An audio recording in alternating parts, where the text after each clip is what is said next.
नमस्कार, स्वागत है आप सबका दिन भर की तमाम बड़ी और अहम खबरों के साथ मैं हूं कवींद्र। शुरुआत हेडलाइन से।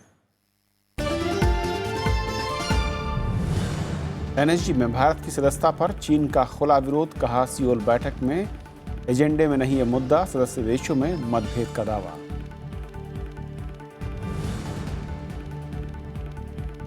रक्षा और नागरिक उड्डयन में 100% विदेशी निवेश को मंजूरी, फार्मा में 74% एफडीआई को हरी झंडी, रोजगार के ज्यादा अवसर पैदा करने पर जोर।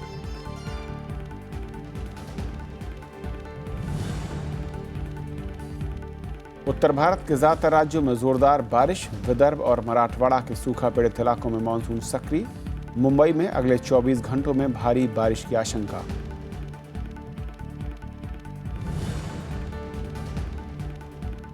दुनिया भर में कल मनाया जाएगा अंतर्राष्ट्रीय योग दिवस, संयुक्त राष्ट्र समारोह में 135 देश लेंगे हिस्सा, चंडीगढ़ के कार्यक्रम में शामिल होंगे प्रधानमंत्री।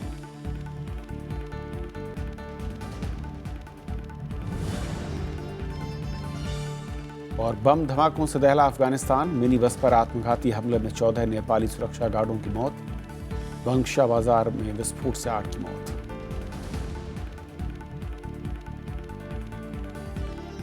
और आइए देखते हैं पहली खबर।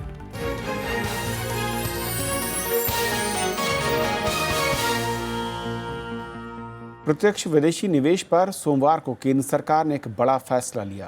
केंद्र सरकार ने रक्षा क्षेत्र में 100% विदेशी निवेश को मंजूरी दी। प्रधानमंत्री नरेंद्र मोदी की अध्यक्षता में हुई उच्च स्तरीय बैठक में यह फैसला लिया गया। केंद्र सरकार ने विदेशी प्रत्यक्ष निवेश के लिए कई सेक्टर में एफडीआई नियमों में ढील दी है। जहां रक्षा क्षेत्र में अप्रूवल रूट से 100% विदेशी निवेश को मंजूरी दी गई है, वहीं फार्मा सेक्टर में ऑटो रूट से 74% एफडीआई को मंजूरी दी गई है। इसके अलावा सरकार ने नगर विमानन क्षेत्र में भी एफडीआई नियमों में बदलाव का ऐलान किया है। एविएशन सेक्टर में 100% एफडीआई का ऐलान किया गया है। पशुपालन और व्यापार में 100% एफडीआई की अनुमति दी गई है। सरकार ने ई कॉमर्स के जरिए फूड प्रोसेसिंग में भी 100% तक एफडीआई को मंजूरी दी है। इसके अलावा केबल नेटवर्क, डीटीएच और मोबाइल टीवी में ऑटोमेटिक रूट के जरिए 100% एफडीआई को मंजूरी मिली है। Will now find greater reasons to sectorally source themselves and also to make sure that there is greater clarity in terms of the caps, in terms of the process of approval. देश में रोजगार के नए अवसर मुहैया कराने के मकसद से एफडीआई व्यवस्था को उदार बनाया गया है। हालांकि इस मुद्दे पर विपक्ष ने सरकार को घेरने की कोशिश की है।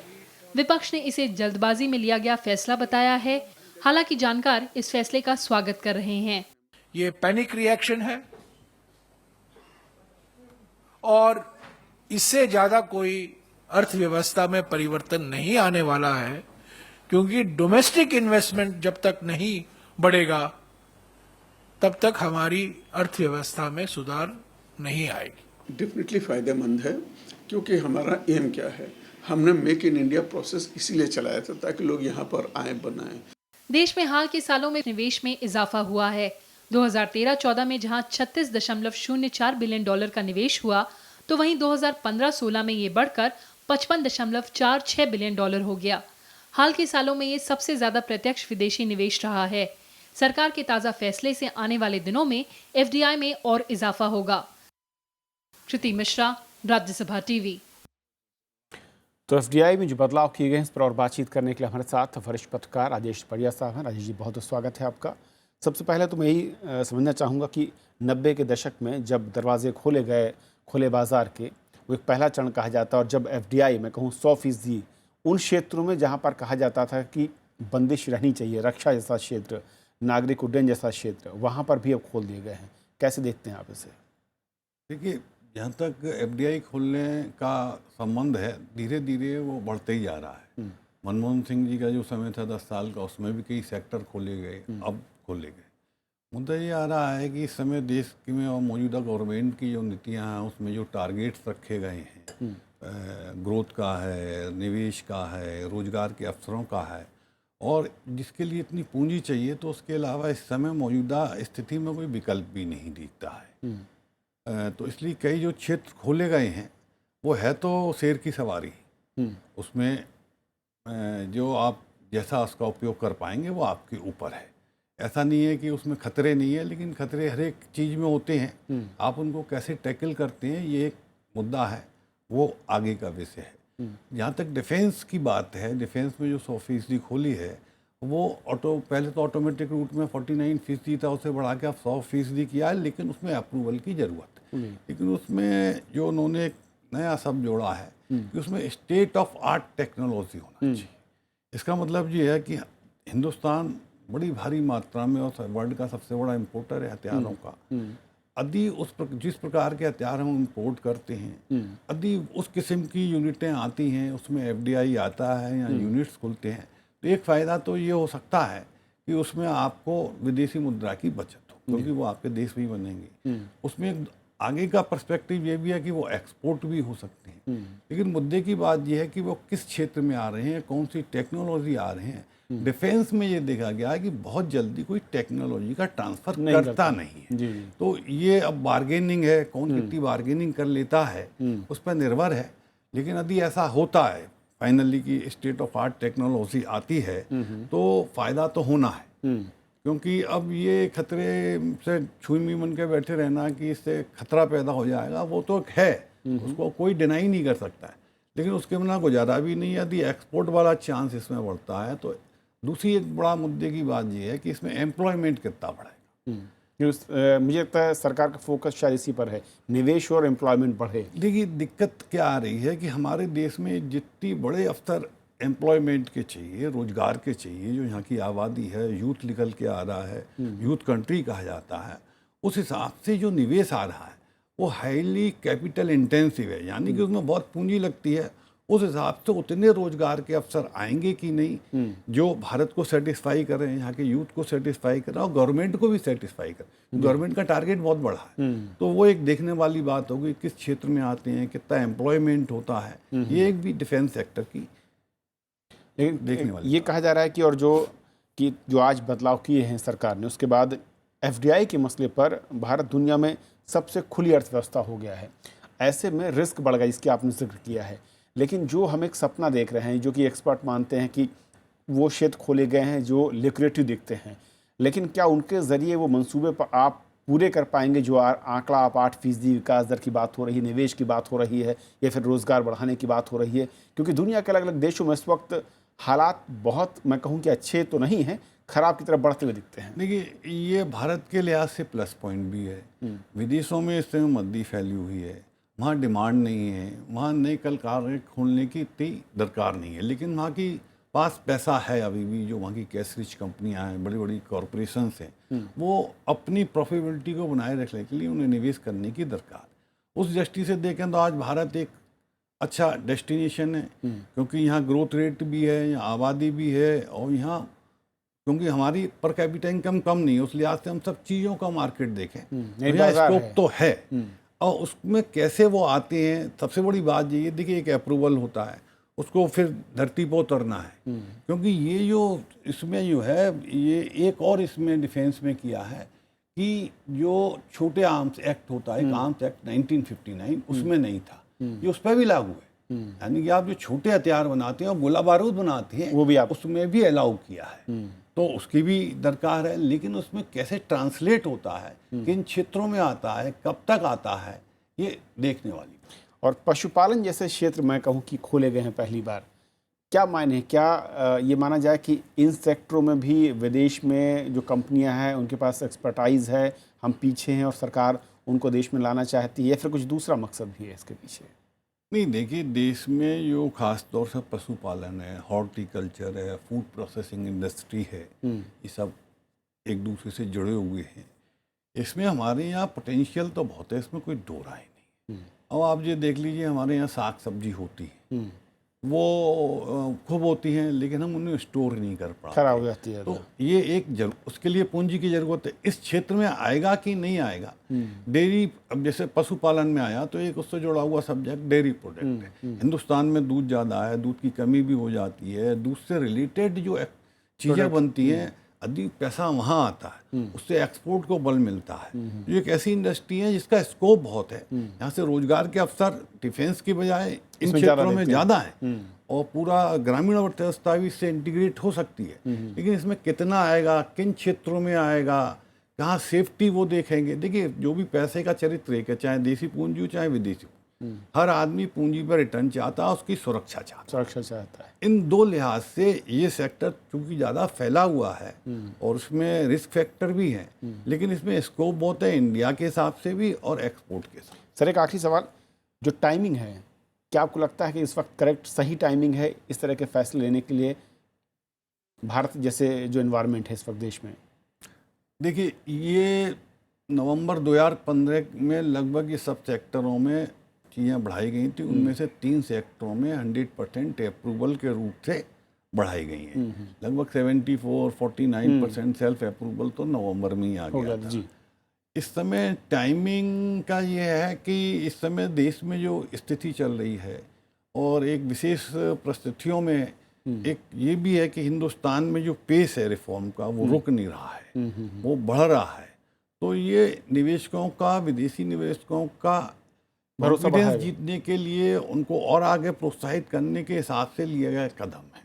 तो ऐसा लगता है, और भी कई फैक्टर हैं इसमें, लेकिन इसलिए ये एक आज की डेट जो चुनी गई है, वो उसमें लगता है कि कोई कॉन्फिडेंस बिल्ड करने का एक मेजर। बहुत शुक्रिया राजेश जी इस पूरे मसले पर बातचीत करने के लिए आपका। और ये थी हमारी पहली खबर। छोटा सा ब्रेक और ब्रेक के उस पार दिन भर की दूसरी बड़ी खबर।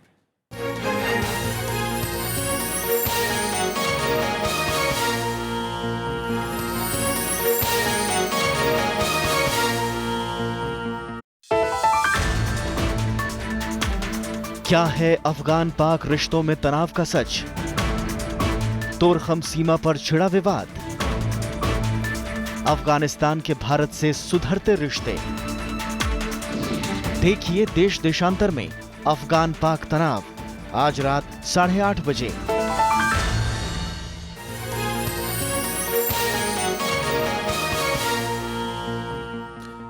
दूसरे अंतर्राष्ट्रीय योग दिवस के लिए तैयारियां पूरी कर ली गई हैं। देश से लेकर विदेश तक इस मौके पर कई कार्यक्रम वहां पर किए जाने हैं।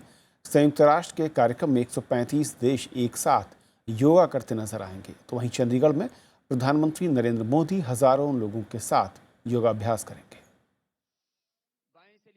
मंगलवार को अंतर्राष्ट्रीय योग दिवस के मौके पर देश विदेश में कई कार्यक्रमों का आयोजन होना है। भारत में इसका सबसे बड़ा कार्यक्रम चंडीगढ़ में होगा, जहां प्रधानमंत्री नरेंद्र मोदी खुद हजारों लोगों के साथ योग करेंगे।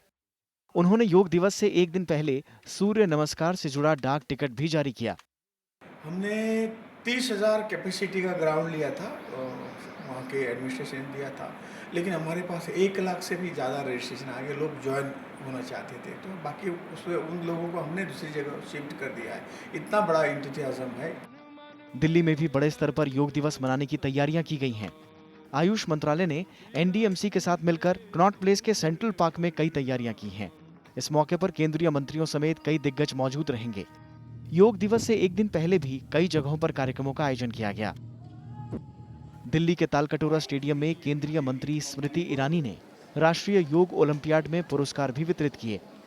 उन्होंने योग को तनाव से छुटकारे का कारगर इलाज बताया।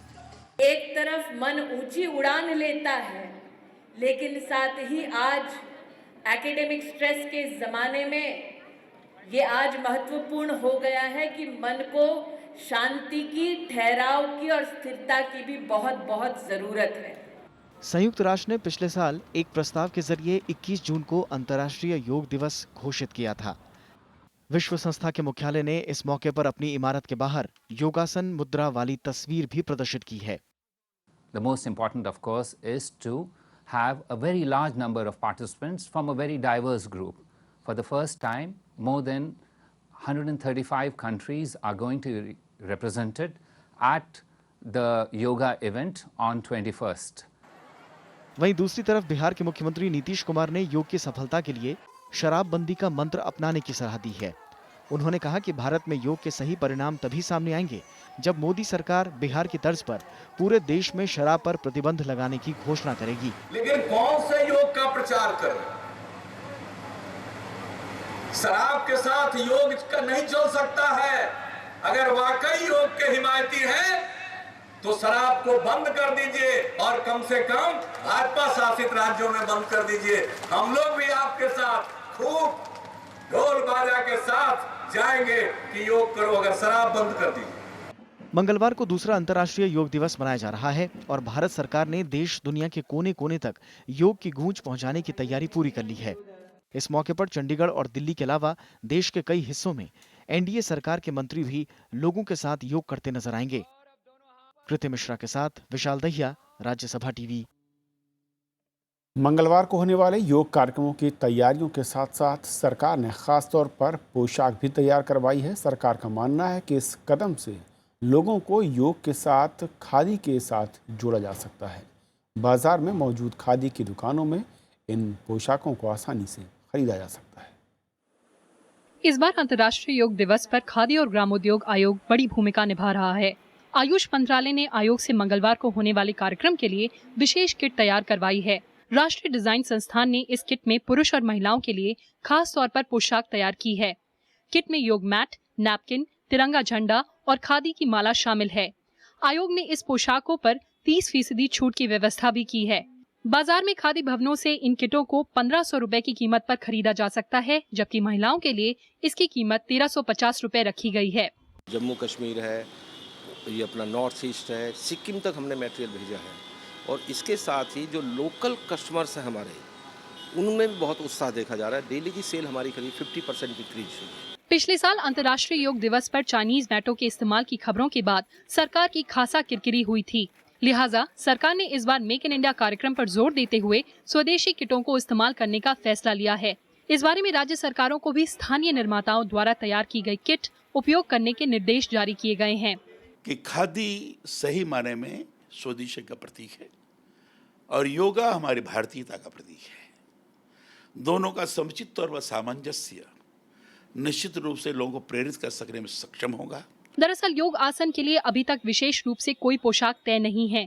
सरकार योग के बहाने और मौजूदा स्थिति को देखते हुए इसकी बिक्री और लोगों में इसके प्रति आकर्षण को बढ़ावा देना चाहती है। हाथ से कती और हाथ से बुनी खादी की एक खास बात ये है कि वो गर्मियों में आपको ठंडक पहुंचाती है और सर्दियों में गर्माहट। खादी के प्रयोग से एक तरफ जहां लाखों बुनकरों को फायदा होगा, वहीं दूसरी तरफ ये वातावरण के लिए भी काफी लाभदायक होगा। दिल्ली से कैमरामैन ओम प्रकाश के साथ कृति मिश्रा, राज्यसभा टीवी। और योग का मुख्य कार्यक्रम चंडीगढ़ में होना है, जहां पर प्रधानमंत्री खुद शामिल होंगे। हमारे साथ विशाल दहिया जुड़ रहे हैं चंडीगढ़ से। विशाल, किस तरह की तैयारियां देख रहे हैं? हालांकि दिल्ली और उसके आसपास हल्की बूंदाबांदी हुई है, लेकिन चंडीगढ़ का तापमान अभी भी 30 डिग्री के ऊपर। कल को लेकर क्या कुछ हाल?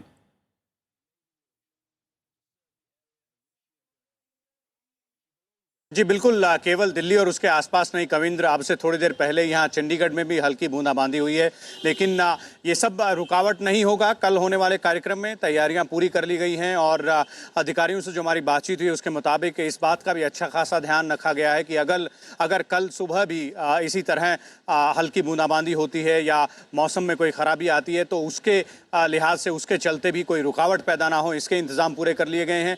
प्रधानमंत्री 8:50 पर चंडीगढ़ पहुंच जाएंगे आज रात को और रात यहीं गुजारेंगे चंडीगढ़ में। कल सुबह 6:30 बजे जो कार्यक्रम स्थल है वहां पहुंचेंगे और लगभग 10 मिनट बाद वो भाषण देंगे। 20 से 25 मिनट का उनका भाषण होगा और उसके बाद लगभग 45 मिनट तक का जो योग परफॉर्मेंस है वो चलेगी, जिसमें 500 से ज़्यादा ऐसे ग्रुप हिस्सा लेंगे, जिनमें 50 के लगभग हर ग्रुप में जो भागीदार हैं वो रहेंगे। और इसके अलावा एक बहुत ही अहम और ख़ास बात यह है कि इस बार का जो कार्यक्रम होगा उसमें दिव्यांग भी हिस्सा ले रहे हैं, यानी कि एक ग्रुप ऐसा भी होगा जिसमें दिव्यांग इस पूरे कार्यक्रम में योग अभ्यास करेंगे और वहाँ कैपिटॉल कॉम्प्लेक्स जिसे कहा जा रहा है जहाँ पर ये पूरा कार्यक्रम आयोजित किया जाएगा कल अंतर्राष्ट्रीय योग दिवस पर, उसमें हिस्सा लेंगे। तो तैयारियां पूरी हैं, चाहे मौसम किसी भी तरह का रहे, लेकिन कल ऐसा लग रहा है कि जैसा पहला योग दिवस राजपथ पर देखने को मिला था उससे भी ज़्यादा भव्य जो आयोजन है वो यहाँ चंडीगढ़ में देखने को मिल सकता है। चलिए विशाल, बिल्कुल। और दर्शकों को बता दें कि कल सुबह 6:30 बजे से राज्यसभा टीवी पर आप सीधा प्रसारण देख पाएंगे। स्पेशल कवरेज योग दिवस के अलग अलग शहरों में और ख़ास जो कार्यक्रम चंडीगढ़ में होगा। फिलहाल बहुत बहुत शुक्रिया विशाल, चंडीगढ़ से ताज़ा अपडेट देने के लिए। चीन ने एनएसजी में भारत की सदस्यता का फिर से विरोध किया है। चीन ने एक बार फिर इस बात को दोहराया है कि भारत इसके लिए आवश्यक शर्तों पर खरा नहीं उतरता। भारत ने अभी इस पर कोई भी टिप्पणी नहीं की है, लेकिन राजनयिक तौर पर चीन का समर्थन हासिल करने के प्रयास जारी हैं। परमाणु आपूर्तिकर्ता समूह यानी एनएसजी में शामिल होने की भारत की कोशिशों में एक बार फिर अड़चन आ गई है। चीन ने कहा है कि 24 जून को सियोल में होने वाली एनएसजी की बैठक में भारत का आवेदन एजेंडे में नहीं है। चीन के विदेश मंत्रालय के प्रवक्ता ने कहा है कि एनएसजी में नए देशों को शामिल करने पर सदस्य देशों में मतभेद बरकरार है। हमने कहा है कि परमाणु अप्रसार संधि पर दस्तखत नहीं करने वाले देशों को एनएसजी में शामिल करने पर चर्चा होनी चाहिए। चीन का बयान ऐसे वक्त में आया है जब रविवार को विदेश मंत्री सुषमा स्वराज ने उम्मीद जताई थी कि चीन भारत की सदस्यता का विरोध नहीं करेगा। पिछले हफ्ते विदेश सचिव एस जयशंकर ने बीजिंग में चीन के नेतृत्व से मिलकर भारत की सदस्यता पर बात की थी। अभी जब विदेश सचिव भी गए थे तो उन्होंने भी बातचीत में यही कहा कि आप हमारे बारे में क्राइटेरिया की बात करने के बजाय क्रेडेंशियल्स की बात करें तो अच्छा है। जहां तक भरोसे का सवाल है, मुझे लगता है अभी 23 तारीख में समय है और हम आशावादी हैं कि हम चीन को भी इसमें मनाने में कामयाब हो जाएंगे। हालांकि रविवार को विदेश मंत्री सुषमा स्वराज ने भी इस बात के संकेत दिए कि एनएसजी की सदस्यता के तरीकों पर चीन के साथ अभी सहमति नहीं बनी है। इसी वजह से विदेश सचिव एस जयशंकर को पिछले हफ्ते चीन भेजा गया था, लेकिन उसके परिणामों के बारे में विदेश मंत्रालय ने अभी तक कुछ नहीं कहा है। जहां तक चाइना का सवाल है, चाइना भारत की सदस्यता का विरोध नहीं कर रहा।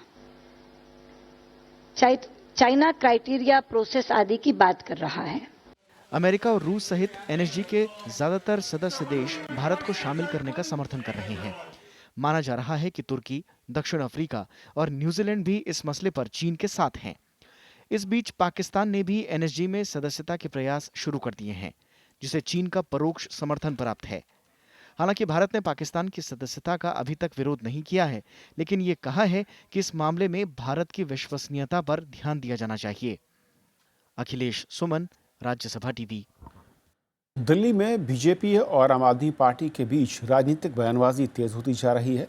एनडीएमसी के कर्मचारी एमएम खान की हत्या के मामले को लेकर लग रहे आरोप प्रत्यारोप के बीच बीजेपी सांसद भूख हड़ताल पर बैठे हैं। उनका कहना है कि आम आदमी पार्टी उन पर लगाए गए आरोपों के लिए या तो माफ़ी मांगे या फिर मुख्यमंत्री अरविंद केजरीवाल अपने पद से इस्तीफा दें। वहीं बीजेपी सांसद सुब्रमण्यम स्वामी ने इस मामले में दिल्ली के राज्यपाल नजीब जंग पर सवाल खड़े किए। दिल्ली के मुख्यमंत्री अरविंद केजरीवाल के घर के बाहर सियासी घमासान जारी है। बीजेपी सांसद महेश गिरी एनडीएमसी कर्मचारी की हत्या के मामले में उन पर लगाए गए आरोपों को लेकर माफी की मांग पर अड़े हुए हैं और अभी भी आमरण अनशन पर हैं। आम आदमी पार्टी ने महेश गिरी की भूख हड़ताल को दिखावा करार देते हुए बीजेपी पर होटल मालिक को बचाने का आरोप लगाया है। अरविंद केजरीवाल ने इस मामले में उपराज्यपाल की तरफ से एनडीएमसी को एक चिट्ठी लिखे जाने का भी जिक्र किया। इतना संगीन, एक ईमानदार ऑफिसर का इतना संगीन मर्डर हो गया, हत्या हो गई, उसके ऊपर जांच तो होनी चाहिए। महेश गिरी हत्या के मामले में ओपन डिबेट होते हैं। बीजेपी का यही क्रिमिनल जस्टिस सिस्टम है कि जो हत्या करे उसको केजरीवाल के घर के सामने धरना करा दो। वहीं भूख हड़ताल पर बैठे बीजेपी सांसद महेश गिरी ने आम आदमी पार्टी के सभी आरोपों को खारिज किया है। उनका कहना है कि वो माफी मांगे जाने तक अपना विरोध जारी रखेंगे। पुलिस कहती है हमारे पास कोई सबूत नहीं है, बिना सबूत हम अरेस्ट कैसे करें। केजरीवाल कहता है कि नहीं, सबूत ना हो तो भी अरेस्ट करो, जांच करो। अरे भाई, पुलिस की एक अपनी प्रक्रिया है। पुलिस कहते हैं हम ऐसा नहीं कर सकते। जनता को सच्चाई तो पता चलनी चाहिए। महेश गिरी को अपने विरोध में बीजेपी के दूसरे सांसदों का भी साथ मिल रहा है। सोमवार को बीजेपी सांसद सुब्रमण्यम स्वामी, विजय गोयल और मनोज तिवारी भी हड़ताल में शामिल हुए। सुब्रमण्यम स्वामी ने मुख्यमंत्री अरविंद केजरीवाल के साथ साथ उपराज्यपाल नजीब जंग पर भी कई सवाल खड़े किए। उन्होंने नजीब जंग को बर्खास्त करने की भी मांग की। केजरीवाल ने या उनके साथियों ने ऐसे बेहुदा आरोप लगाई है, वैसे आश्चर्य तो नहीं होता है कि वो ऐसे ही लोग हैं। उनकी मूल सिद्धांत तो नक्सलाइट है, उसको छिपा कर रखा है। एनडीएमसी के कानूनी सलाहकार एमएम खान की हत्या को लेकर अरविंद केजरीवाल ने बीजेपी सांसद महेश गिरी और करण सिंह तंवर पर मुख्य आरोपियों को बचाने का आरोप लगाया था। इस बाबत केजरीवाल ने उपराज्यपाल को चिट्ठी भी लिखी थी, जिसके बाद महेश गिरी ने इस मामले में दिल्ली के मुख्यमंत्री को खुली बहस की चुनौती दी थी। MM खान की 16 मई को जामिया इलाके में बाइक सवार बदमाशों ने गोली मारकर हत्या कर दी थी। अनु दीवान, राज्यसभा टीवी। तमिलनाडु में आज से शराब की 500 दुकानों पर ताला लग गया। इसके अलावा सरकार ने शराब की दुकानों के खुलने के समय को भी 2 घंटे कम कर दिया है।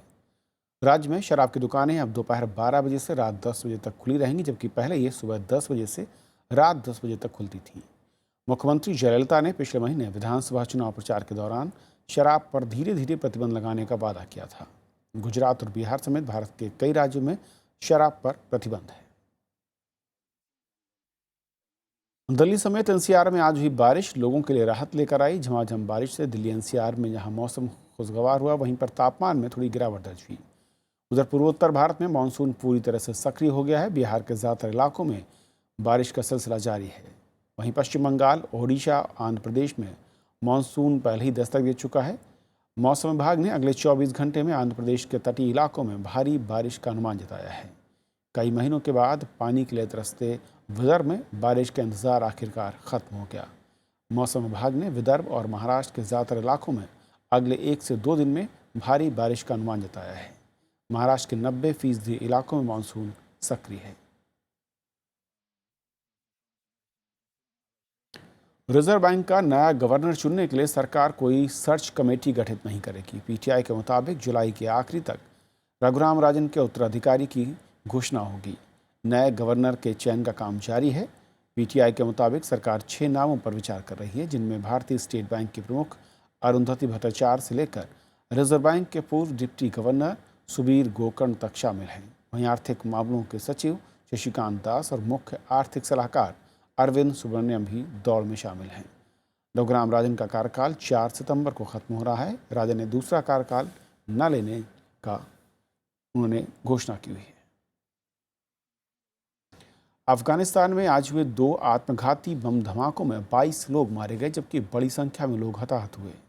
पहला हमला राजधानी काबुल में नेपाली सुरक्षा गार्ड को ले जा रही एक मिनी बस को निशाना बनाकर किया गया, जबकि दूसरा हमला बलूचिस्तान प्रांत के भीड़भाड़ वाले बाजार में किया गया।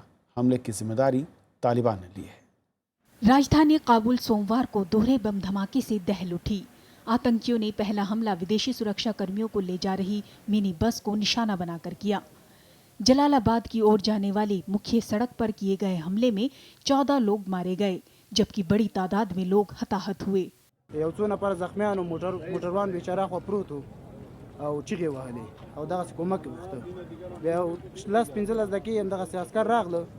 स्थानीय प्रशासन के मुताबिक हमलावर पैदल ही आया था। बस में नेपाली सुरक्षा कर्मी सवार थे। सुरक्षा बलों ने इलाके को घेर लिया है।